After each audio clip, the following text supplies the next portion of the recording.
Buddhism and the saving grace of suffering. Suffering is the raw material for a further and higher evolution of consciousness. The world is neither happy nor sad. It just is. Adjectives come later. I've often wondered how such horrendous situations could have existed in the past, in which wholesale slaughters not only occurred but were commonplace. How could people have possibly been so heartless as to commit such horrible acts of genocide and gendercide, in which the defeated men were executed point blank while the women and children were enslaved and entrained for further engagement?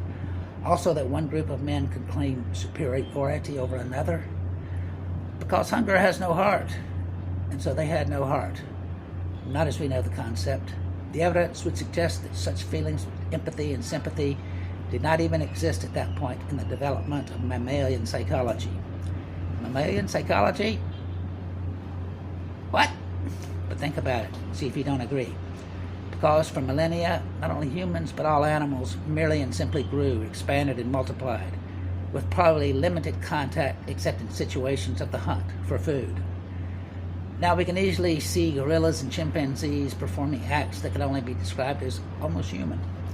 Consider the DNA, but extend the concept to include the dogs, the cats, and even the elephants that we consider to be our pets, and the likenesses not only continue but expand exponentially.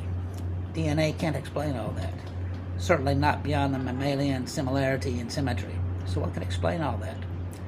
One possible explanation is that the exponential population expansions which had occurred for millennia, with at least one, probably more prehistoric bottleneck, suddenly came to an end as we approached year zero, and populations struggled to maintain those levels for at least a millennium.